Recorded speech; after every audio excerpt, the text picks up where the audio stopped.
is CGTN, China Global Television Network.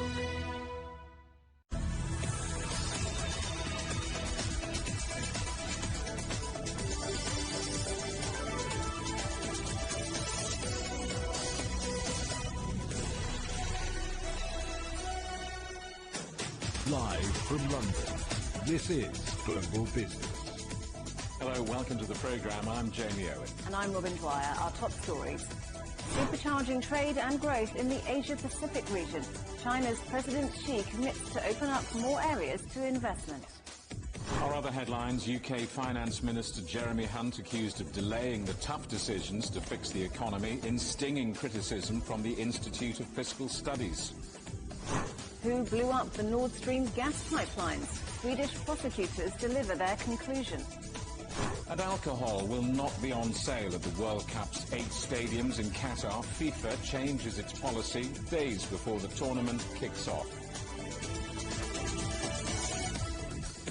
Let's turbocharge trade and growth in the Asia-Pacific. That's the message from President Xi Jinping, pledging to open up more areas in China's economy. Speaking at an annual summit in Bangkok, Xi Jinping says China is considering resuming its Belt and Road Forum next year to give a new boost to the region's development. The forum's not been held since the pandemic. Our correspondent Zhao Yunfei reports. APEC economic leaders have vowed to pursue the vitalization of the economy. Chinese President Xi Jinping delivered a speech at this year's APEC leaders meeting in Bangkok. He stressed the importance of maintaining international fairness and justice, staying committed to openness and inclusiveness, and striving for green and low-carbon development. It all comes to a peaceful and prosperous regional development. China has been maintaining close ties with its neighbors. The country is acting on the principles of amity, sincerity, mutual trust, and inclusiveness with its neighbors. China is committed to its policy of opening to the outside world. It strives to create new opportunities to the world and to contribute its share for an open economy. President Xi says China will advance a border agenda of opening up across more areas and in greater depth, follow the Chinese path to modernization, and put in place new systems for a higher standard open economy.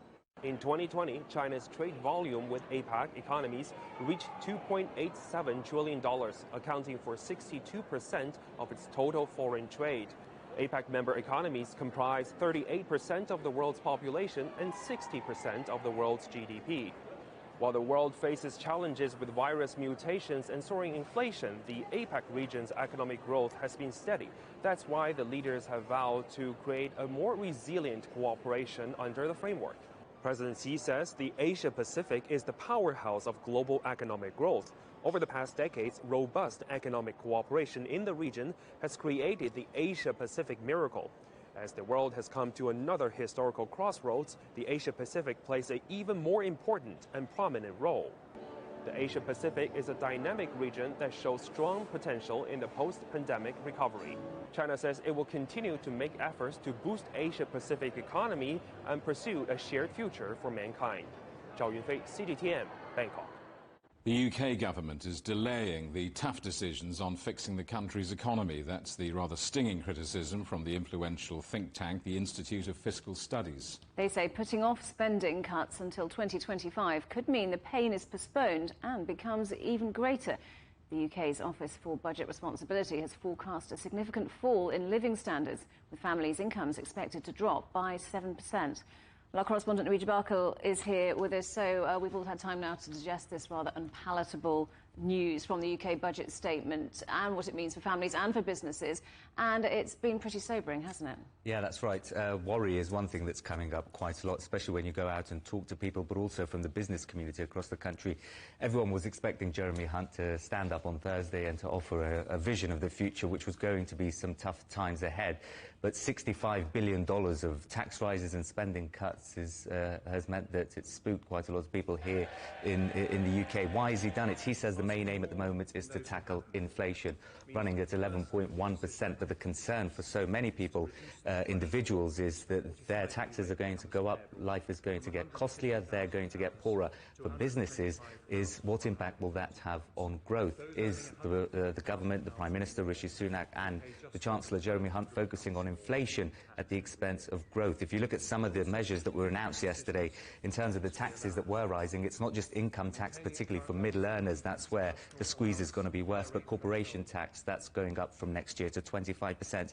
Value-added tax is going up. Capital gains tax on selling your assets, that's going to go up. Dividend tax, which many people who own companies across the country or shareholders use, that's also going up. So this is pretty much across the board.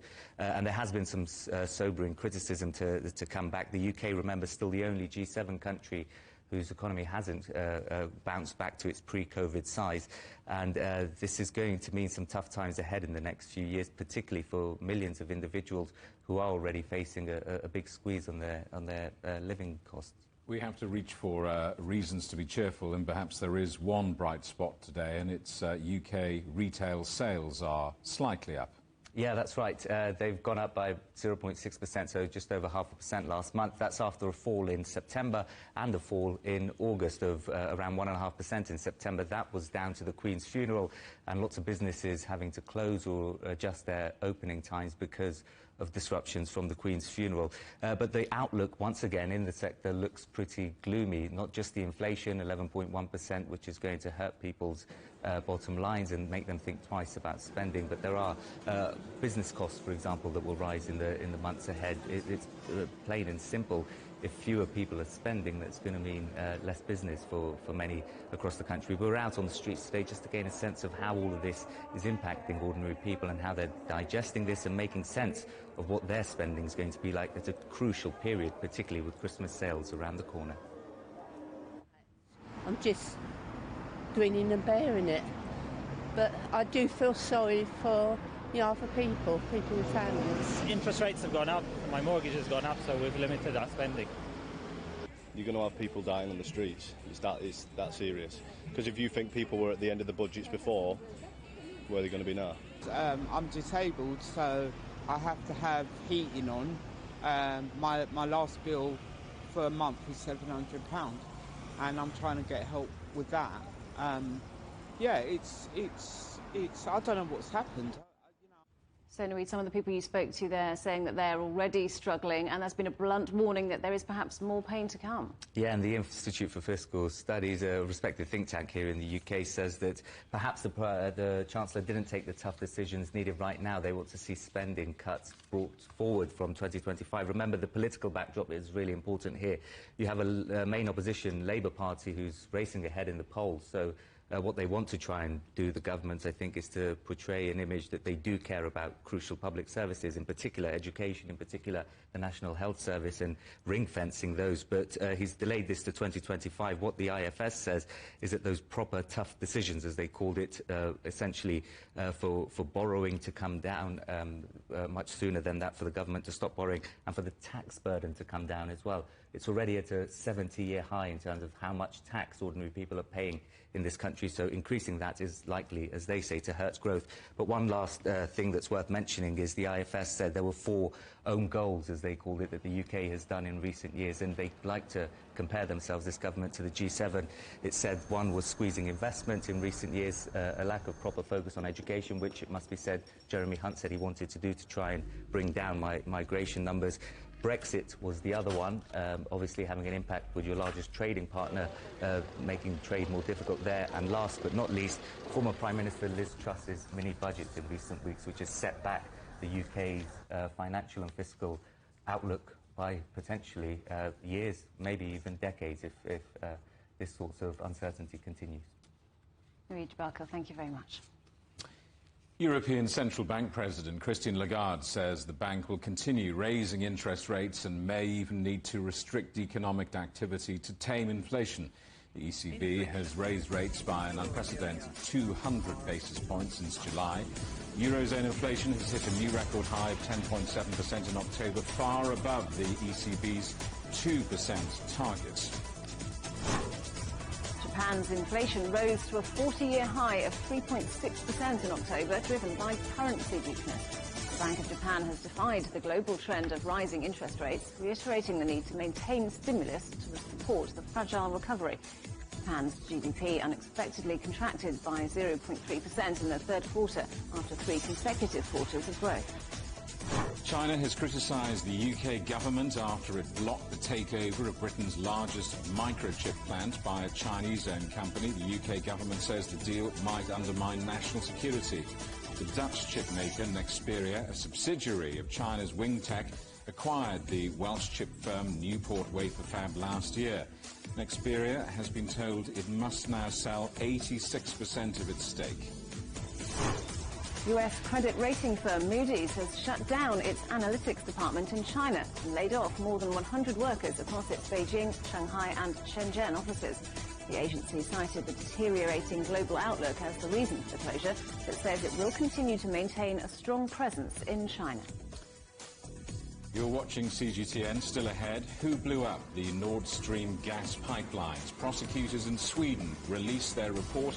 The full story next.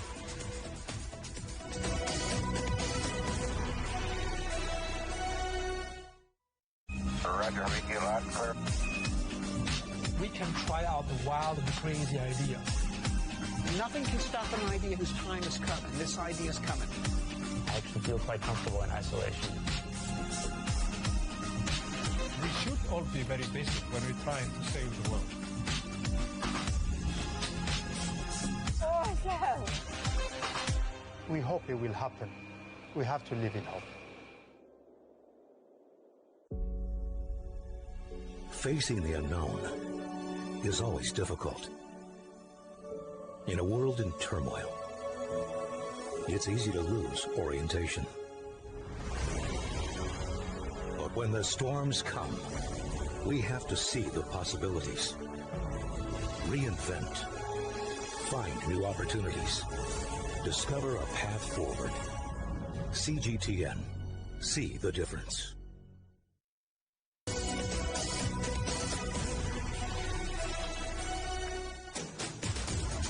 Welcome back to Global Business Europe.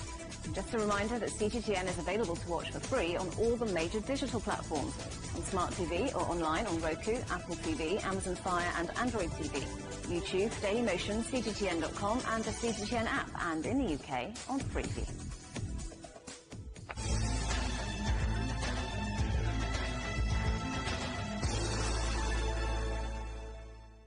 Investigators in Sweden say sabotage was responsible for the explosions on the Nord Stream gas pipelines in September. Prosecutors have confirmed that traces of explosives have been found at the site in the Baltic Sea. A series of blasts ripped 4 holes into the surface of the Nord Stream 1 and 2 pipelines, which connect Russia to Germany. That sent gas spewing into the ocean, raising environmental concerns as it bubbled to the surface. Let's talk to our correspondent Giles Gibson in Tallinn. So, Giles, some damning conclusions. What more are the Swedish investigators saying?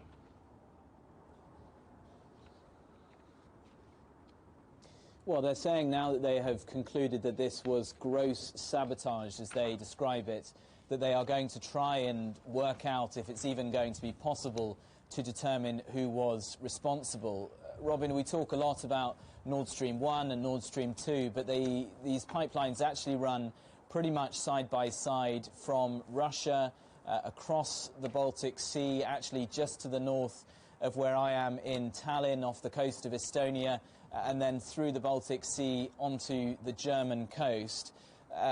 Neither pipeline had gas flowing through it at the time of these leaks being discovered at the end of September, but gas prices across Europe still absolutely shot up off the back of these leaks being discovered, and that's because regulators, governments, energy traders were all really concerned that other key infrastructure that brings gas and other types of energy into the European Union could potentially be targeted as the crisis in Ukraine continues. And of course this happened just as the European Union was heading into the coldest months of the year, when energy demand is at its absolute highest. And Giles, what's the response been to this from Moscow?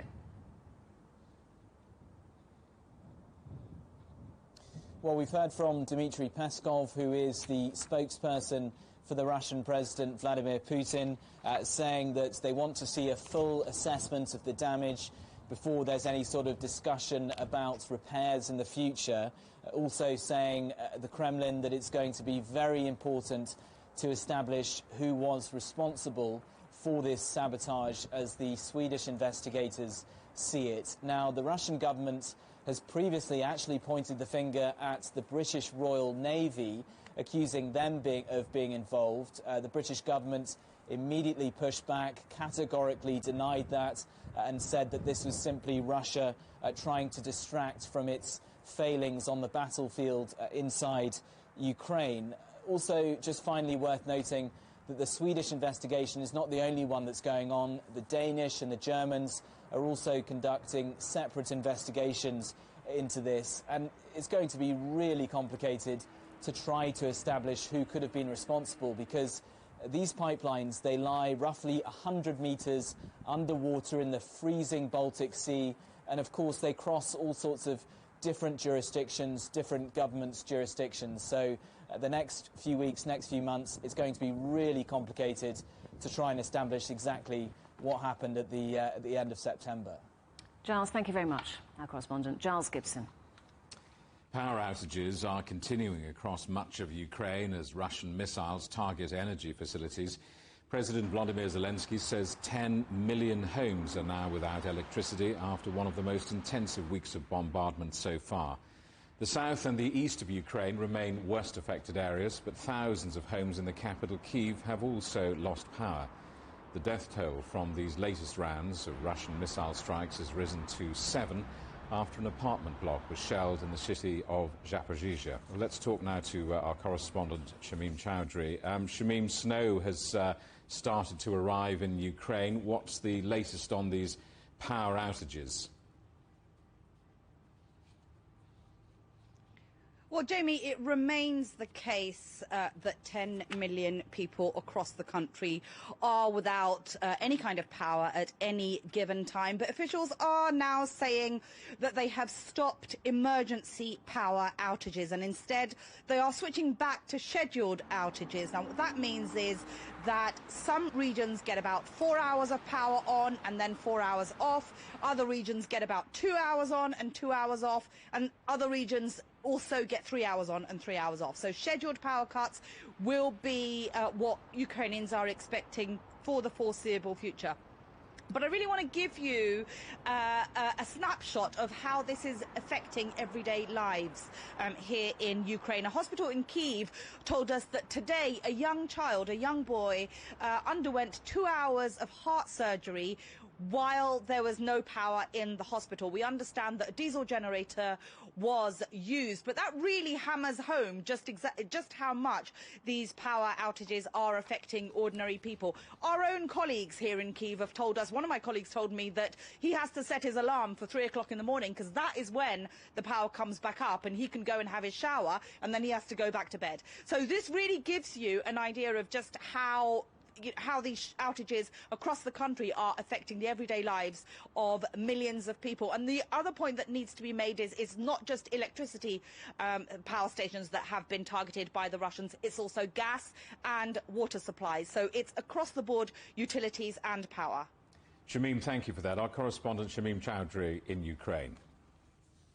An eastern Polish village is still in shock 3 days after a stray missile fell from the sky, killing 2 farm workers. As the investigation into who fired the missile and how it ended up in Polish territory gets underway, our correspondent Peter Oliver reports on the effect it's had on the people living there. Przewodów was a reasonably anonymous, quiet village in the farthest eastern region of Poland. Now soldiers patrol the fields close to the blast site from a missile impact on Tuesday, which killed 2 people working nearby. A major investigation is underway under the eyes of the world. The head teacher of the local primary school explained that not long before, the children had been preparing projects for Polish Independence Day. Now, lessons would focus on explaining to them what had happened. The most difficult moments were at the beginning of the war. After many weeks of this, we've become pretty calm. But now, with this explosion, we've been shaken awake by what's happened. All of these emotions will start again. We're treating this like an accident, and we must convince the children that we're living in a safe country, that this danger doesn't affect them in a direct way, that it was an accident, a terrifying accident that happened. What we have here is a situation that would be almost surreal if it wasn't so tragic. The deaths of those two agricultural workers after a missile landed here at this village in eastern Poland, a very small village, less than 1,000 people live here, has thrust this place not only under the spotlight of the world's media but also into the attention of world leaders, as initially fears had been raised that this could have been the place that saw a major escalation of the conflict between Russia and Ukraine, potentially seeing that spread beyond the borders of Ukraine and into a NATO state. Local government leaders told me they feared the worst when the news first came through. When I arrived at the office, it was clear that something unusual had happened. I was sitting there looking at my phone to see if anybody could provide any information about what was going on where I was. I was looking to see if other rockets had struck in other places, if there'd been a counterattack, because everybody around me was convinced this was the beginning of the Third World War. This went on through the night, but as no information like that came through, I could gather myself and become calmer.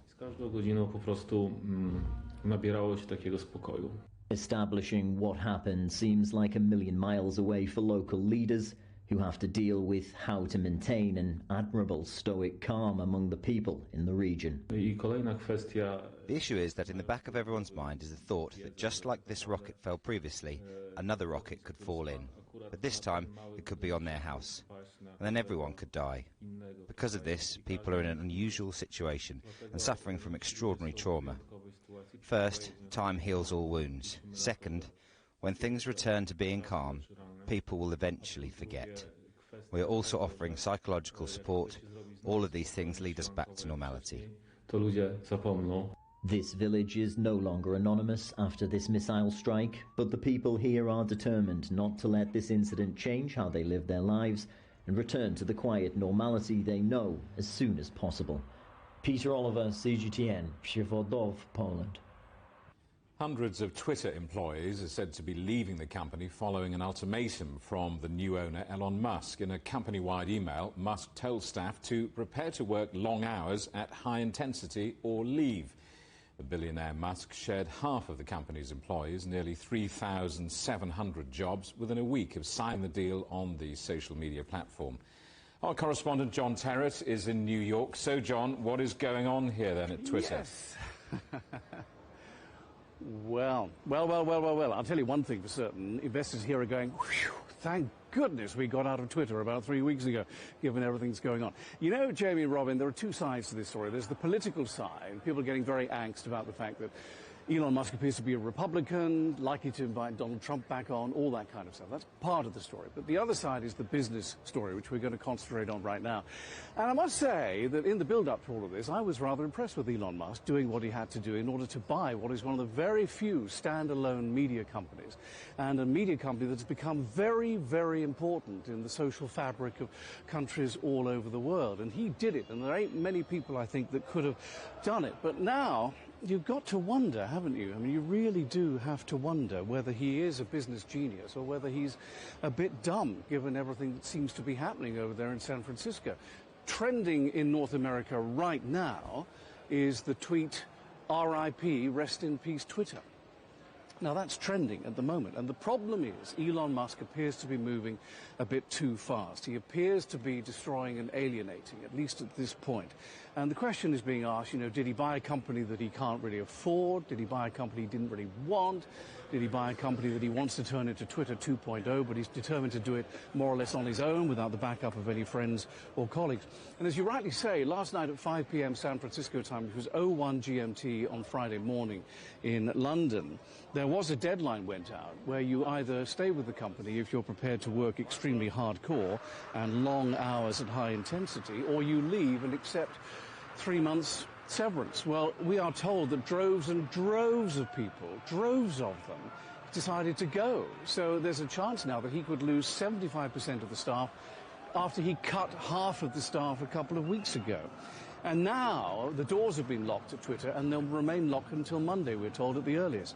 Now there's security issues because lots of people on Twitter are politicians, world leaders, big show business stars, that sort of thing, and there's concern about the sort of security of the site because many of the people who were laid off a couple of weeks ago were contract workers who were busy overseeing the site, making sure that the content was okay. On the other hand, though, after everything I've just said, I do think it highlights the importance of Twitter and its significance in our world today and why it needs somebody with a strong vision to run it, and why when people say, oh, I'm going to leave Twitter and go to Mastodon or Tumblr, you know, they may very well do that, but I don't think you can ignore Twitter. I just don't think it's going to disappear, but it looks like there's a real mess going on there at the moment, right? John, the hallmark of working for these tech companies was always flexible working, 4-day-week work from home. I mean, is this simply a sign of the times, given the tech layoffs? Well, I think Twitter, for example, is a very specific case, laying off half the staff a couple of weeks ago, what he's done in the last couple of hours. Of course, some of those staff that were laid off were recalled because he needed them. I'm not sure what's going to happen now. Meta Platforms, Mark Zuckerberg's company, well, that's a special case as well because he basically overspent. I mean, he did take on 15,000 people this year. Now he's laying off 11% or 13% or 11,000 of them. But he's overspent massively on employment and betting the house on the metaverse, which I think will happen. There's no question that we will be living in the metaverse in years to come, but I think it's all been pushed back because of his over-exuberance. And almost every tech company, Jamie and Robin, is laying people off right now in anticipation of some kind of recession coming up. I noticed that Apple is not. Apple says it's still hiring, but they say only on a deliberate basis. And that means that they're being very selective about who they actually take on. And, of course, some of these jobs are going in different areas of the business, depending on which business we're talking about. All these companies suffer. Their share price goes down when interest rates go up. That's just a given. Advertising, of course, is now showing signs of a downturn. National Public Radio quoting a website called layoffs.fyi. I don't know what that is, but they quoted it this morning. 35,000 tech jobs have gone this month from 72 companies and 120,000 so far worldwide this year. But the good news is that there are still more than 200,000 tech jobs out there. So if you're prepared to leave a Class A company like Google or Microsoft and go somewhere else, you know, with work from home and all that, it should be pretty easy to do. John, what does all of this say about Silicon Valley and where it stands? I mean, clearly not what it once was.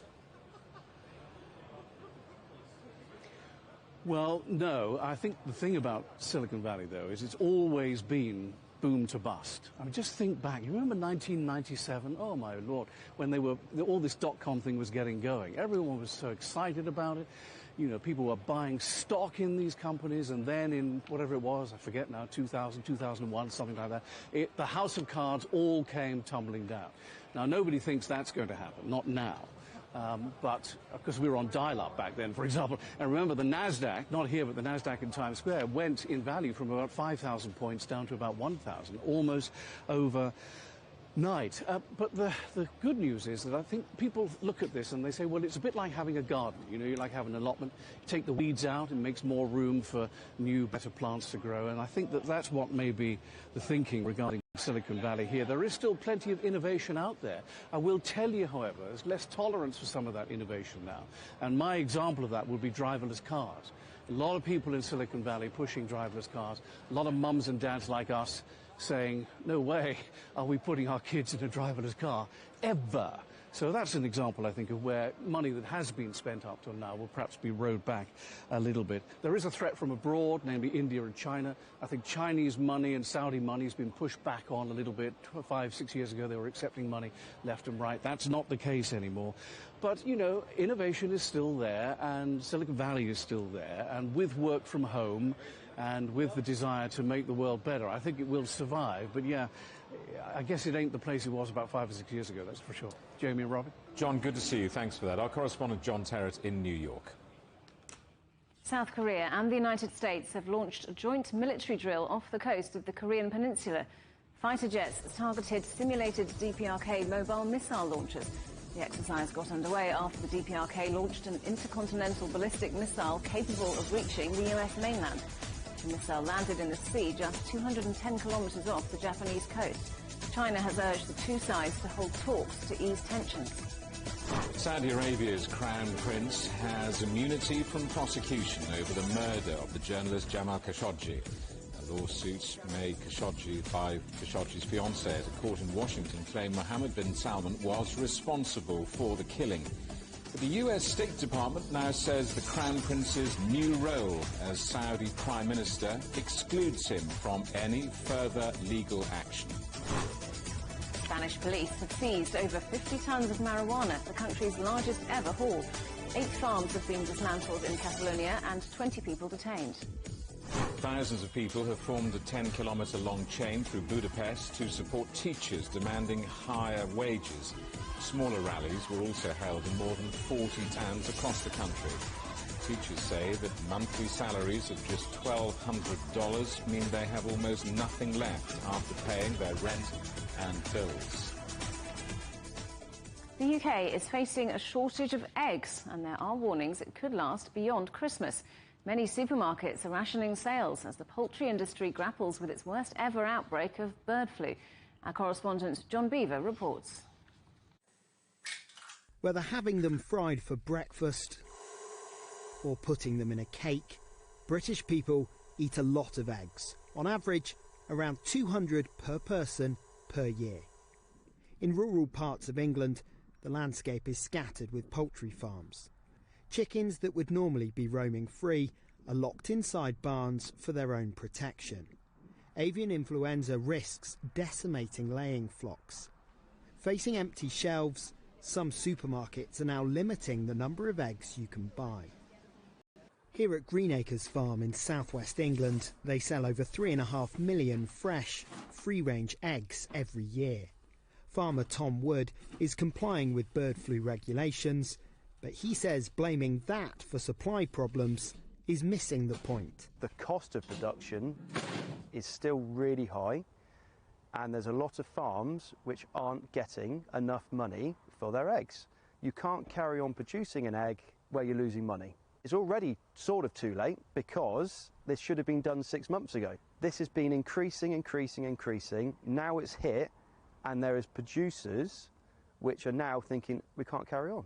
As empty shelves remain a common sight, no need to panic, say the government. Recognising there's still about nearly 40 million egg-laying hens available, I'm confident we can get through this supply difficulty in the short term. But many farmers say that's ignoring the more important point, that for many, egg production is financially unsustainable in the long term. Back in March, industry bodies asked for a price rise of around 40p per dozen eggs. That's around 50 cents. That, they argued, would help offset rising costs. Feeding chickens is now more than 50% more expensive than it was. And a new survey shows that 1 in 3 have now either reduced the size of their flock or left the industry altogether. The fear is the lasting impact that will have on British farming. Farmers like Tom are doing their best to protect against avian flu, but he's hoping a vaccine can be found as a long-term solution. It's not just commercial flocks going down with it, it's migrant birds, it's obviously all our home UK species of birds catching the bird flu, so it's a big threat. And obviously on top of that, with farms going out of production because of not getting paid enough, it's just a complete double whammy. It shouldn't be happening. As the storm clouds gather, poultry farmers are hoping for some good fortune after several difficult years. John Beaver, CGTN, in the Chew Valley near Bristol. You're watching CGTN. Still ahead, climate talks at COP27 in Egypt are running out of time. Will they reach a deal on compensating poorer countries?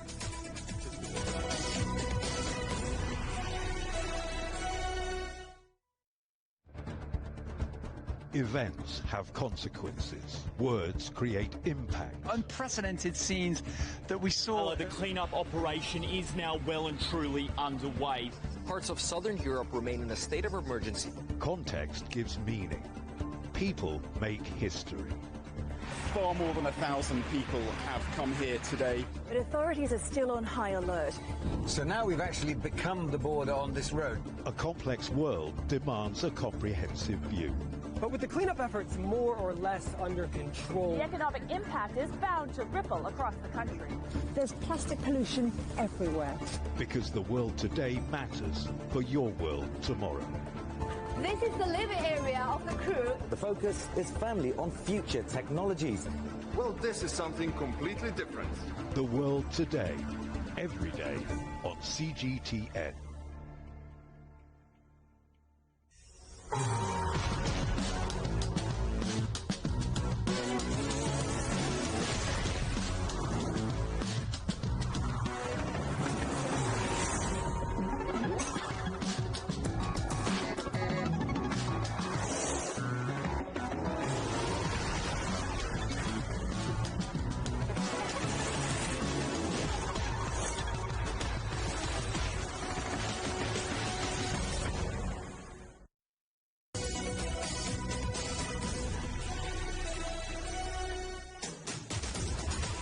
Welcome back to Global Business Europe with Jamie Owen and Robin Dwyer. Our top stories.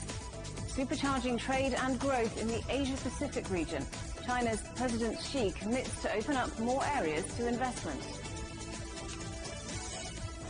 Our other headlines, UK Finance Minister Jeremy Hunt accused of delaying the tough decisions to fix the economy in stinging criticism from the Institute of Fiscal Studies. And Swedish prosecutors say saboteurs blew up the Nord Stream gas pipelines as they deliver their conclusion.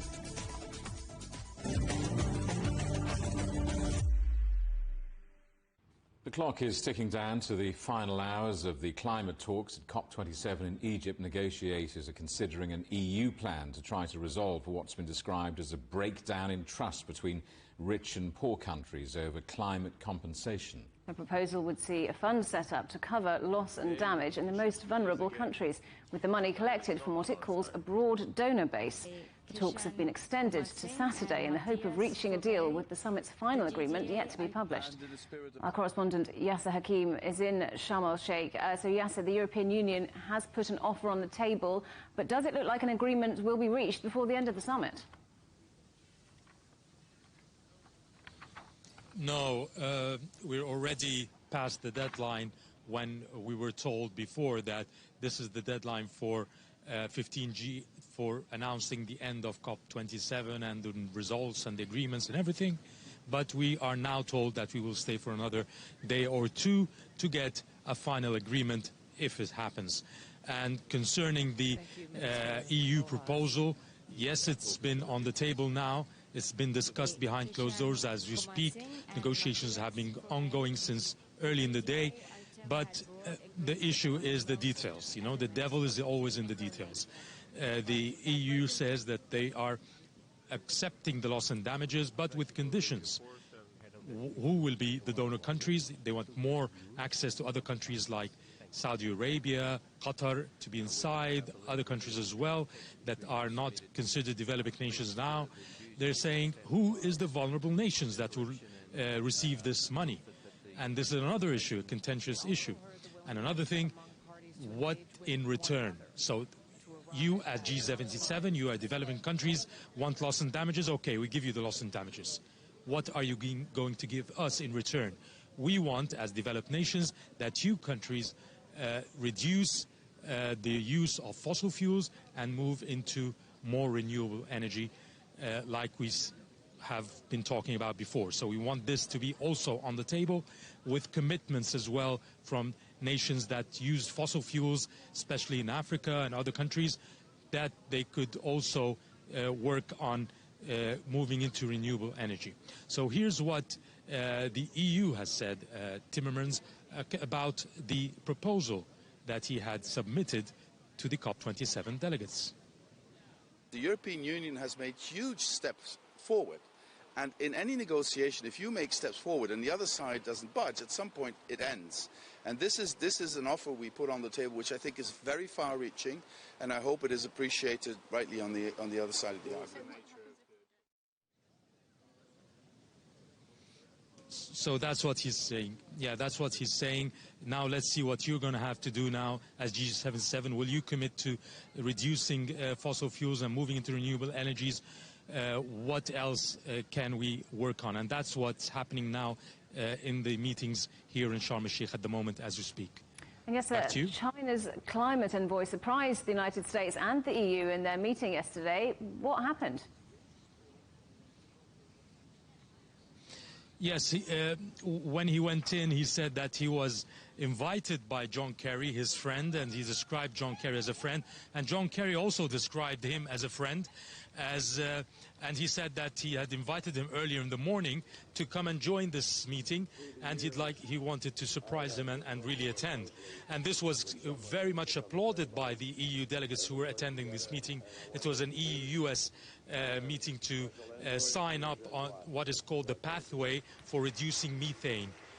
And during that meeting also, Xi Jinping, who is also the climate envoy for China, spoke about China's decision to go ahead also with reducing methane, and he said that it will be concentrating on 3 segments: energy, farming, and also development and R&D. So he said it will take time. China is still at the beginning of the road, but it is also going on this pathway. It was kind of a very friendly atmosphere, as we were told, and it was very welcoming from both sides, and shows that this could be another step for reconciliation or closeness between China and European nations and the US in the next period as well. Back to you. Yasser, thank you very much. Our correspondent Yasser Hakim in Sharm el-Sheikh. Electric vehicle owners in the UK will have to start paying road tax from 2025. The government says it's designed to make the motoring tax system fairer. But some motoring experts fear the move will stop demand and slow the transition to electric cars. Well, let's talk now to Jim Holder from What Car and Autocar magazines. Jim, welcome. Well, taxing electric car drivers was always on the cards, wasn't it? Yeah, absolutely. It always had to come. The carrot and stick needed to be applied. One of the carrots was this free road tax.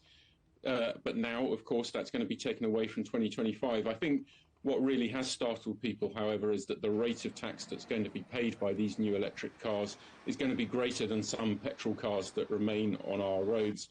And I think it's that disparity and the messaging behind that disparity that really is causing some concern as we try and push people towards this 2030 ban on the sale of new combustion engine vehicles. Well, the car industry bosses are crying foul, as perhaps you'd expect, suggesting taxing electric vehicles will drive buyers back to buying diesel and petrol. Ford's chairman, Tim Slatter, has described this UK government move as short-sighted, his words. I mean, the CEOs of the car companies do have a point, don't they? They have a point in the sense that they are investing billions in developing this technology, and they need it to sell. It's not as profitable as combustion engine vehicles, and it's a huge transition for them to have to undertake, and they want to be selling vehicles profitably in large numbers in order to cover that. However, I think there has to be a sense here that somehow the exchequers have to replace the tax that they've always had. It always felt inevitable that there would be some shift. Certainly our polling on What Car suggested that a lot of EV buyers are not put off by this rise. They expected it to happen, and we have to remember EVs are slightly more expensive on average than combustion engine cars. They tend to be bought by people who are a bit wealthier and who can perhaps afford £165 a year to keep a car on the road. And let's be fair, electric cars do contribute to urban congestion. They pollute streets with their tyre and their brake dust, not to mention, of course, the environmental cost of producing them, making the batteries and shipping them around the world. I mean, isn't it just time that perhaps we all admitted they are just cars, not special cases, and should perhaps seen as environmentally kind and taxed accordingly? Yeah, I think we have to understand there is a transition, and I think we need to encourage that transition. You're absolutely right in what you say. Electric vehicles do produce pollution both in their manufacture and their use. However, over time, that balances out and goes very much into the credit of the electric vehicle after just a few thousand miles of that usage. So we want them on our roads, and we need to keep an eye on the fact we're encouraging that. And not only are we encouraging it, we're legislating it in quite short order. So the industry really does need some support in making that transition. It's an industry where the margins are typically quite thin, but the profits can be huge if they sell vehicles in large numbers. But in order to make that investment, they need to be selling these cars, and it would be a great shame to lose some of the momentum that has built up behind that. Jim, thank you for that. Good to talk to you. Jim Holder from What Car and Autocar magazines. You're watching CGTN. Still ahead. No alcohol to be sold at the World Cup's 8 stadiums in Qatar. FIFA changes its policy days before the tournament kicks off.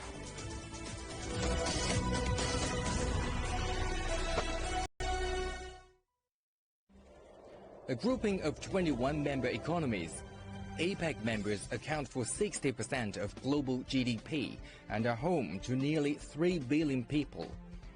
The Asia-Pacific Economic Cooperation leaders are gathering in Bangkok, Thailand, to discuss regional challenges and how to build a more open, connected and balanced world for the future.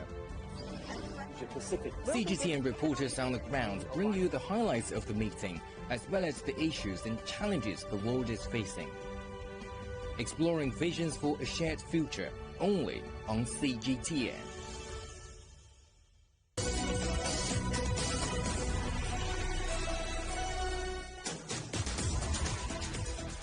Welcome back to Global Business Europe.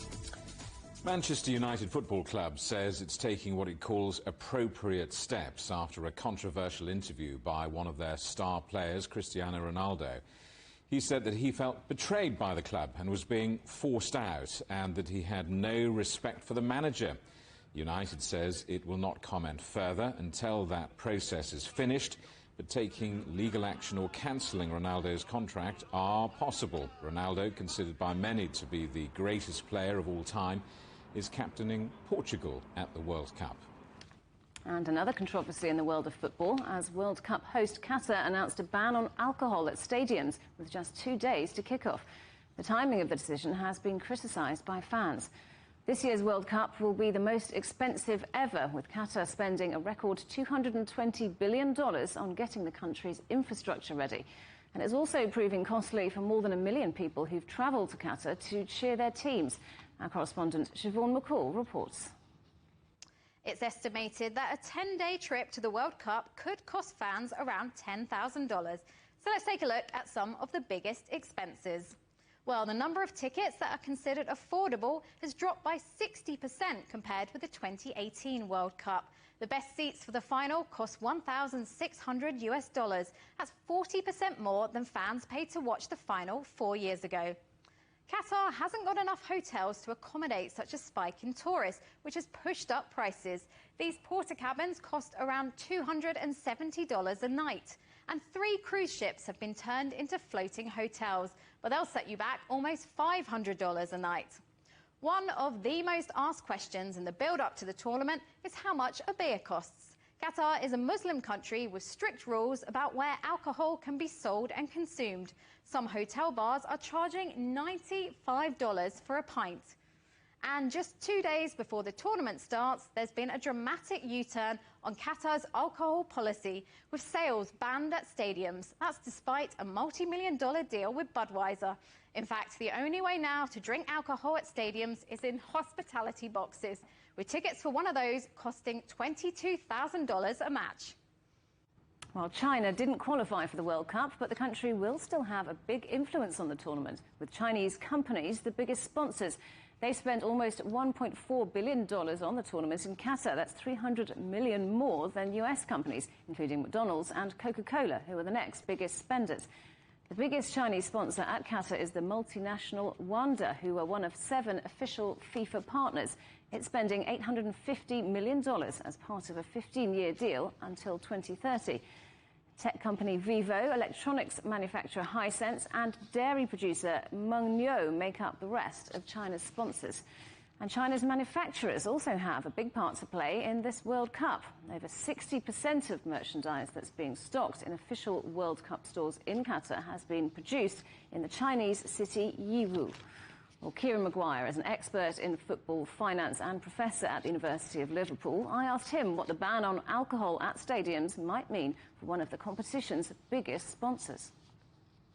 Yes, Budweiser have a contract. They're one of the senior sponsors of the competition with FIFA, and they will have made a lot of preparation in respect of the tournament in terms of getting inventory to Qatar, but also all of their local marketing campaigns within the studios as well.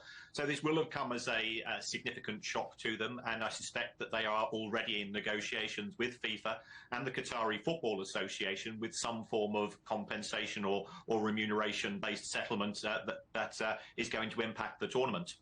I mean, they've tweeted, "This is awkward," today, so clearly, as you say, perhaps a surprise. What will happen next? How can this sponsorship relationship move forward?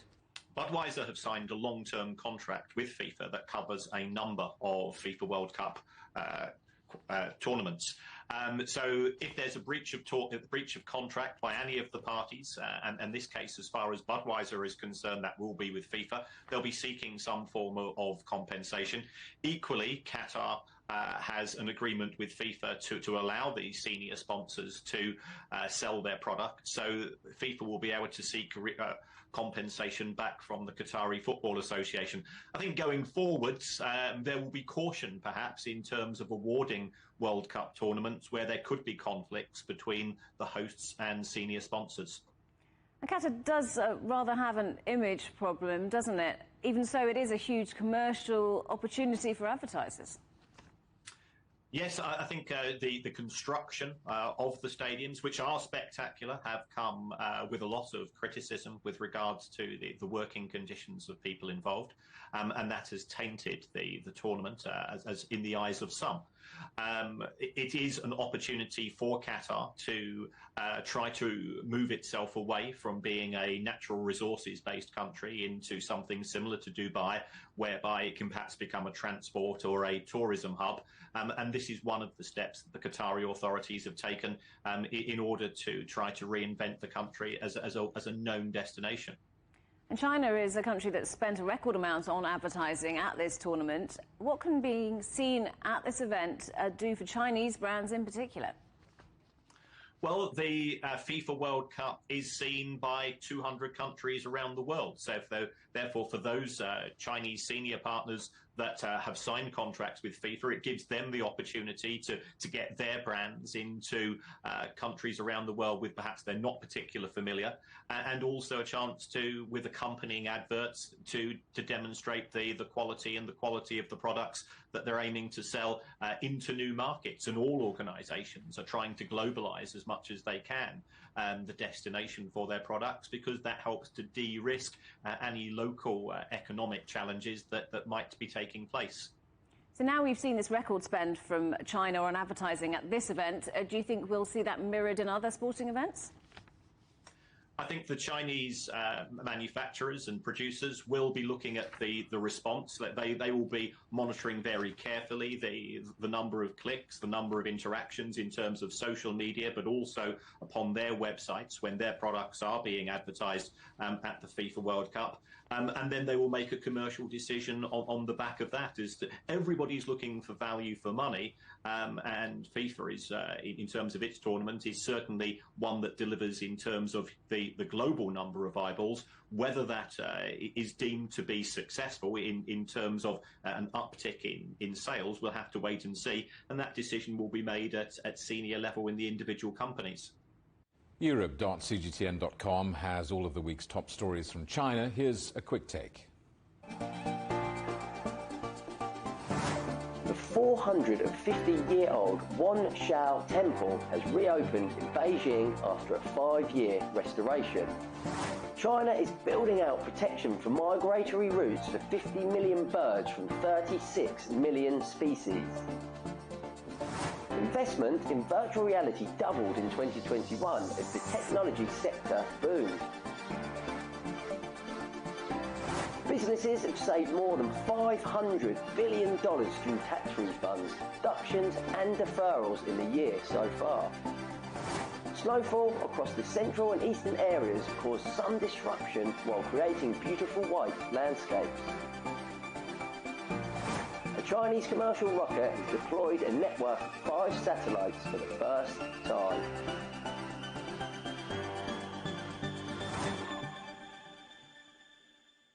All that and more at CGTN.com.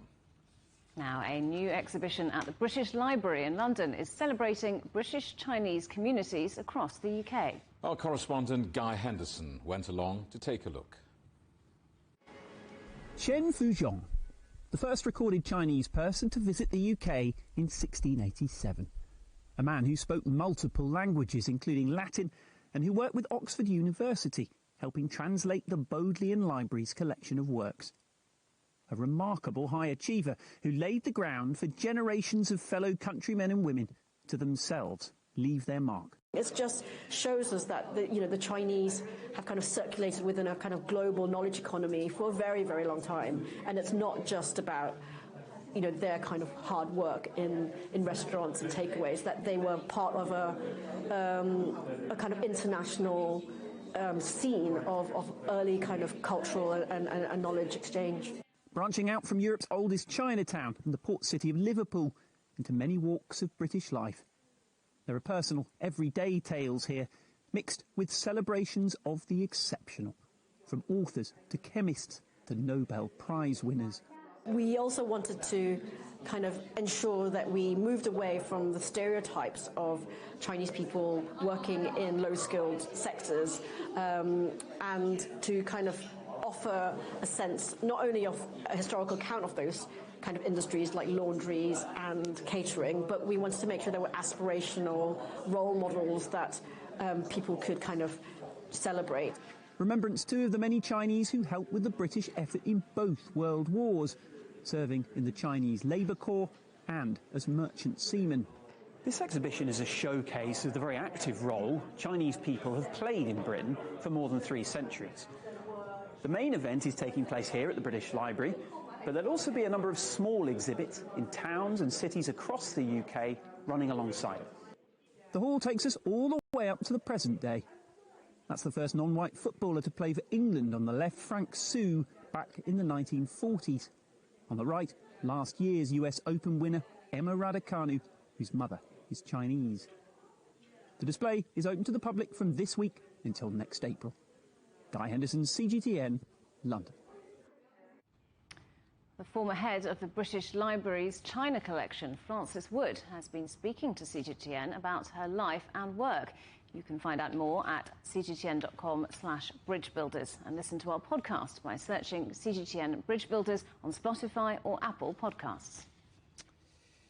The headlines again. Supercharging trade and growth in the Asia-Pacific region. China's President Xi Jinping commits to open up more areas to international investments.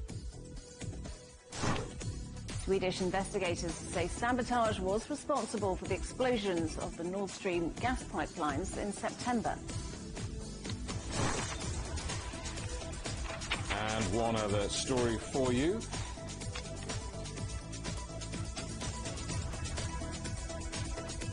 I think that's us. We're out of time. That's it for Global Business Europe. Thank you for watching. There's more on all our stories at europe.cgtn.com, and do follow CGTN Europe on Twitter, Facebook and Instagram. We're on smart TV apps, Roku, Apple TV, Amazon Fire and Android TV, YouTube, Dailymotion, CGTN.com and the CGTN app, and in the UK on Preview. Coming up next on CGTN, it's Africa Live. We'll see you again on Monday, same time, same place. From all the team in London, goodbye. Goodbye.